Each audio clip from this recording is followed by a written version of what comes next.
অনেক বেশি পছন্দের জিনিসের কথা নাকি কখনোই বলতে হয় না। কিন্তু আমি বাপু এমন না, যে জিনিসটা বেশি পছন্দ করি সেই জিনিসটা কখন বলবো আমার অডিয়েন্সদের কাছে তারই অপেক্ষায় থাকি।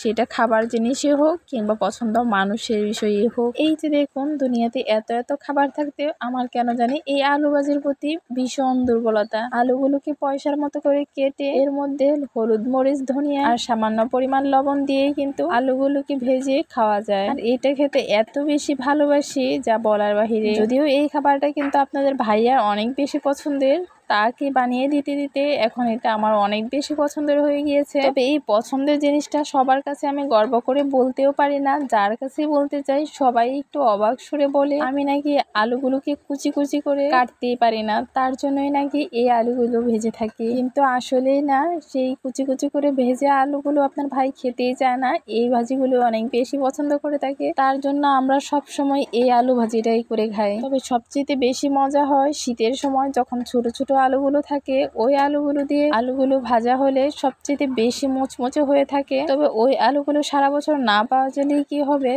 বড় আলুই যা না হলেও এই আলুগুলো দিয়েও কিন্তু এইভাবে আলু ভাজি খায়। যদিও তেমন একটা মুচমুচে হতে চায় না, তবে অনেকটা সময় নিয়েই কিন্তু মুচমুচে করে আলু ভাজি খাই। আমার স্টিল এখনো মনে আছে, আজ থেকে প্রায় 8-10 বছর আগে ভালুকা যাওয়ার পর ওইখানে যখন আমি আলু ভাজিটা করেছিলাম, তখন পাশের বাসার ভাবি এসে আমাকে জিজ্ঞেস করলো এটা কি করছেন। আমি আবার হাসি করেই বললাম যে আলু ভাজি করছি, কেন আপনি খান না? সে বললো আলু ভাজি খাই আমরা ওইভাবে কুচি করি, কিন্তু এইভাবে কখনোই খাই না। তো আমি বিস্তারিত বললাম যে আপনাদের ভাইয়া এটা বেশি পছন্দ করে আর এই জন্য আমি এই আলু ভাজিটাই করে থাকি। যদিও উনি সামনে দিয়ে মাথা নাড়িয়ে নিয়েছে, কিন্তু আসলে পরবর্তীতে শুনতে পারলাম উনি আরেক ভাবির কাছে গিয়েও বলল যে আমি নাকি আলুগুলোকে কুচি করে কাটতে পারি না বিদায় আলুগুলোকে এইভাবেই ভাজি করে খায়, আবার নাকি চাপা মারছি যে আমরা এইভাবেই খেতে পছন্দ করি। কথাগুলো শুনে অনেক বেশি হাসি পাইছিল, কিন্তু কিচ্ছু করার ছিল না। যে যেরকমটা মনে করো, এই রহস্যময় আলু ভাজিগুলোই আমরা অনেক বেশি পছন্দ করে থাকি আর এইগুলোই খেয়ে থাকি।